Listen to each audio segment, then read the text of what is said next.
Bom, vamos então fazer uma aulinha hoje aqui sobre a geologia brasileira, né, a estrutura geológica brasileira e também a composição do relevo brasileiro, tá? Fazer uma introdução sobre esse assunto para vocês. Espero que seja agradável. Então, vou começar aqui com o compartilhamento da tela, porque a gente vai ter que ver muita imagem, tá? Então, começando aqui com alguns assuntos que vocês já devem conhecer um pouco.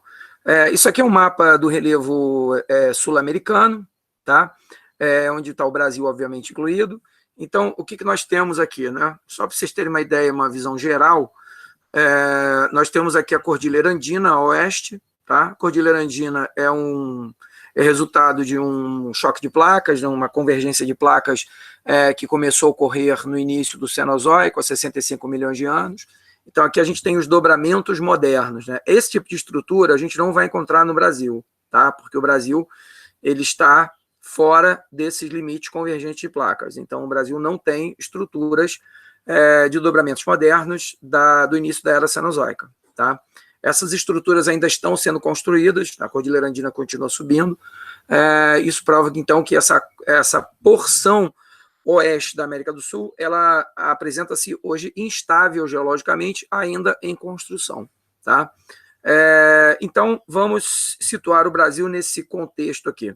Como o Brasil fica fora dos limites de placas convergentes, divergentes, a estrutura geológica brasileira é considerada relativamente estável, onde a gente não tem formação de dobramentos modernos, onde a gente tem um relevo bastante antigo, né, uma estrutura geológica bastante antiga, onde a gente não tem vulcanismo ativo, né, e terremotos, quando ocorrem, são aqueles terremotos rasos, né, são terremotos que têm origem algumas centenas de metros, né, tem o seu hipocentro algumas centenas de metros, e envolvem pequenas quantidades de energia. Né, são terremotos em subsuperfície, são pequenas acomodações de blocos rochosos bem pequenos. Por isso, os terremotos na escala Richter são bastante... produzem pouca energia, né? Geram pouca energia, liberam pouca energia. Então, vamos lá. A estrutura geológica brasileira ela é formada predominantemente por coberturas sedimentares. Nós temos 64% do território brasileiro formado por coberturas sedimentares, tá? E 36% por escudos cristalinos. Tá? Os escudos cristalinos é bem fácil a gente até observar esses escudos aqui. Eles estão nessas áreas mais altas aqui, com cor meio laranja, meio amarelada, tá? E aqui no extremo norte do Brasil também. Então, nós temos dois grandes escudos no Brasil. O escudo brasileiro, que pega toda essa área aqui, tá? E o escudo das Guianas, ou das Guianas, que ficam no extremo norte do país.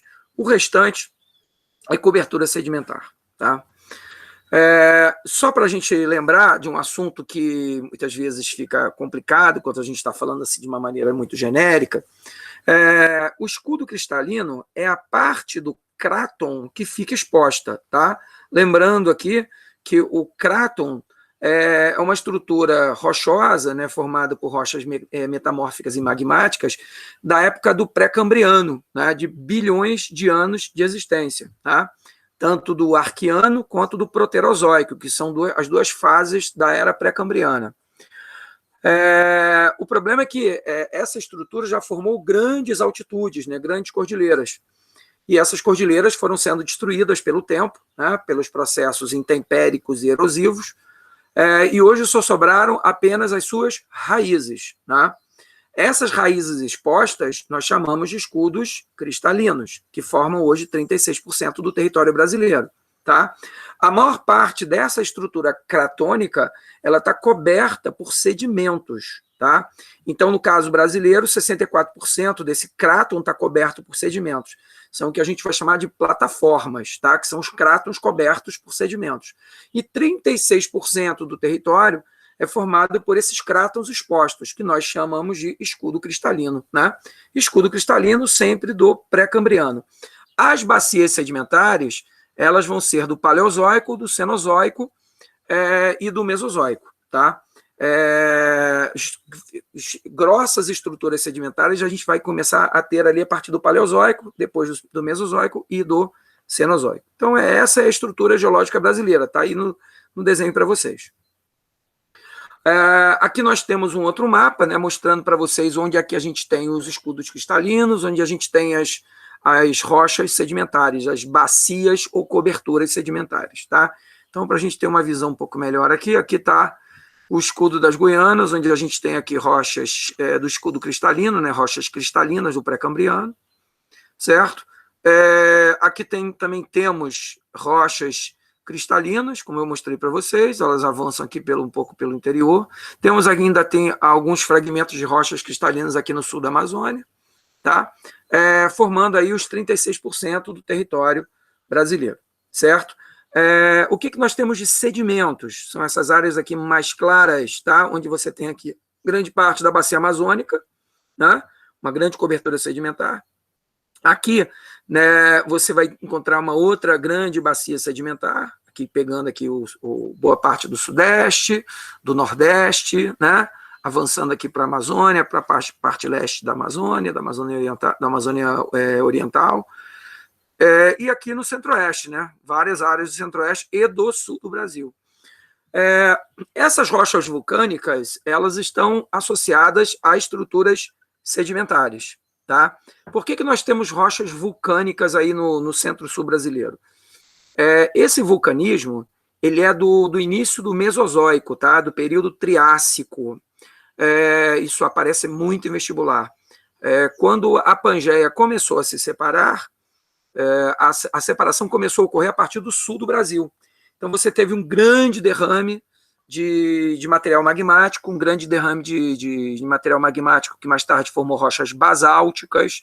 Rochas basálticas são rochas magmáticas vulcânicas, que cobriu grande parte dessa região sul do país e uma pequena parte do Centro-Oeste, ali no Mato Grosso do Sul, formando aí uma extensa área de vulcanismo. Essa extensa área ela foi até o Paraguai, tá? E ela deu origem aos solos vulcânicos de altíssima fertilidade que nós temos hoje no sul do Brasil e em São Paulo. Tá? Esses solos, que são solos de arenito basáltico, né, são solos formados por rochas sedimentares, que são arenitos, mas também por rochas basálticas, que são rochas vulcânicas, são solos de altíssima fertilidade, que foram importantes lá na produção de café a partir ali do início do século XX, em São Paulo. E outra questão importante é que, pela nova classificação de solos, né, nós não chamamos mais esses solos de terra roxa, nós chamamos esses solos hoje de nitossolos, tá, que são considerados solos de altíssima fertilidade no Brasil, o que é raro no Brasil. Vamos lá. Aqui nós temos um outro mapa, tá? Esse mapa é sobre petróleo, né? Então ele está botando tudo em azul ali, que são os terrenos pré-cambrianos. Os terrenos pré-cambrianos são um pouco menores que essas áreas azuis aí. Ali em amarelo você tem as bacias paleozoicas e mesozoicas, né, que são bacias mais antigas, em amarelo, e nesse verde claro, que você pega ali em Marajó, uma boa parte ali do litoral nordestino, algumas áreas que avançam para o interior do Nordeste, no sul da Bahia, no extremo sul do Rio Grande, você vai encontrar ali bacias cretáceas ou terciárias, tá? Que são bacias hidrográficas, são bacias sedimentares mais recentes. Tá? São bacias sedimentares mais recentes, enquanto que nessas amarelas você vai encontrar bacias sedimentares mais antigas. Por que isso é importante? Como essas bacias em amarelo são mais antigas, elas já formam hoje verdadeiros planaltos sedimentares. Tá? E essas bacias mais recentes, a maioria forma planícies litorâneas. Tá? Aqui nós temos um outro mapa mostrando aí a estrutura geológica brasileira novamente, mas com mais detalhes. Tá? Então, você vai encontrar, por exemplo, aqui na Amazônia, você vai encontrar uma cobertura sedimentar aqui perto do rio, muito recente, do Quaternário. Tá? Assim como, por exemplo, você vai encontrar aqui, vamos aqui para o sul do Brasil, aqui você vai encontrar uma cobertura sedimentar mais antiga, tá? Uma cobertura sedimentar mais robusta, mais antiga, como aqui também, na Chapada das Mangabeiras, como ele está mostrando aqui no Carbonífero, né? Ainda ali no final do Paleozoico. Então, isso já forma áreas bem elevadas, tá? Forma áreas bem elevadas, áreas mais altas, porque as camadas de sedimento são mais grossas. Como aqui, por exemplo, na Chapada dos Parecis, tá? Então é importante você perceber isso. Quando a sedimentação ela é mais antiga, você tem altitudes maiores. Quando a sedimentação é mais recente, você vai ter altitudes menores, tá? Mas as duas são estruturas sedimentares. Em rosa aqui, nesse rosa claro aqui, você vai encontrar estruturas cristalinas, né? São os escudos cristalinos aqui no extremo norte do Brasil, aqui no sul da Amazônia, aqui em boa parte do Sudeste, um pedaço do Nordeste importante também. E, novamente, nós temos aqui as estruturas basálticas, né? As estruturas vulcânicas em azul escuro, fruto ali da separação da América do Sul do continente africano. Tá? Quando tem aqui escrito rochas plutônicas e rochas basálticas, tá? Deixa eu lembrar isso para vocês. Basalto é uma rocha vulcânica extrusiva, ou seja, uma rocha vulcânica. Ela extravasou, por isso ela é chamada de extrusiva. Rochas plutônicas também são rochas magmáticas, mas elas não chegaram à superfície. Elas se solidificaram em profundidade, por isso são chamadas de rochas plutônicas. Tá? Bom, agora a gente entra na estrutura de relevo brasileira, tá? Ou seja, na divisão do relevo brasileiro. O Brasil ele tem 3 classificações do relevo. Essa, do Haroldo de Azevedo, é a mais antiga. Todos os geógrafos que fizeram a divisão do relevo brasileiro são da USP. Tá? O professor Haroldo de Azevedo é mais antigo, é dos anos 50, e ele fez a primeira divisão do relevo brasileiro, dividindo o Brasil entre planaltos e planícies. Tá? E o Haroldo de Azevedo ele utilizou esse critério, né, para mostrar para vocês as diferenças de altitude que a gente tem no terreno brasileiro. Planície, né, ele utilizou o critério altimétrico. Planície é uma área que iria de 0 a 200 metros, segundo Haroldo de Azevedo, tá? E planalto uma área superior a 200 metros. Tá? Então, ele fez apenas uma divisão altimétrica ali. Planície seriam áreas iguais ou inferiores a 200 metros e planalto acima disso. Tá? O que mostra para a gente que predomina o planalto no Brasil. Tá? No Brasil, você tem estruturas planálticas predominantes sobre estruturas de planície, certo? O terreno brasileiro ele é baixo, tá? Ele é baixo porque o nosso terreno é muito antigo, então ele já foi muito solapado pelo intemperismo e pela erosão, mas é um terreno muito irregular, tá? O que, por exemplo, favorece a produção de energia hidráulica, tá? Até porque nós temos um clima muito úmido, nossos rios são de grande volume de água e muito irregulares. Muitos dos nossos rios são de planalto, ou nasceram em planalto. Então, isso explica por que a gente tem tantas quedas d'água. Na classificação de Aziz Absaber, que é uma classificação mais recente, dos anos 60 e 70, o professor Aziz Absaber, ele tinha origem libanesa, tá? Por isso esse nome. O professor Aziz Absaber, ele vai usar o critério geomorfológico. Ele vai continuar dividindo o Brasil entre planaltos e planícies, só que para ele, planície é uma área onde predomina o processo de sedimentação.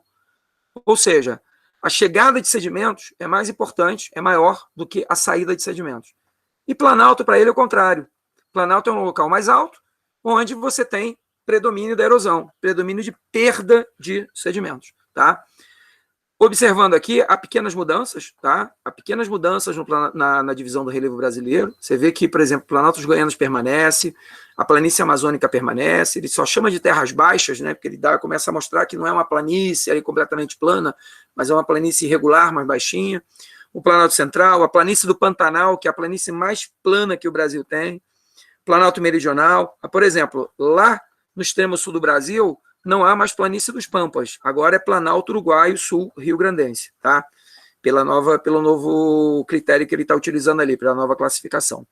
E, por exemplo, o Planalto Atlântico, deixa eu voltar aqui no Haroldo de Azevedo, o Planalto Atlântico, né, ele desapareceu, tá? E ele deu origem ao que? Às serras e planaltos do leste e sudeste, tá? Na verdade, o Planalto Atlântico foi dividido em 3 aqui, praticamente, né? Você vai ver aqui o Planalto Atlântico aqui, tá? Ele vai pegar aqui aqui vão ser as serras e planaltos do leste e sudeste, aqui vai ser o Planalto Nordestino, tá?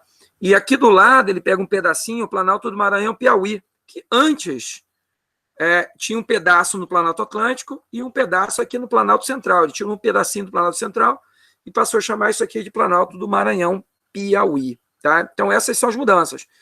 Ele pega o Planalto Atlântico, né, e cria vários planaltos no lugar dele, pega um pedaço ali do Planalto Central, cria o Planalto do Maranhão e Piauí, um pedacinho também do Planalto Atlântico para fazer isso, e lá no extremo sul, onde antes era a planície dos Pampas, você passa até agora o Planalto Uruguai Sul-Rio-Grandense. Por último, a gente tem a divisão do professor Jurandir Rois, né, dos anos 90, né, é o único que está vivo hoje, professor da Universidade de São Paulo também.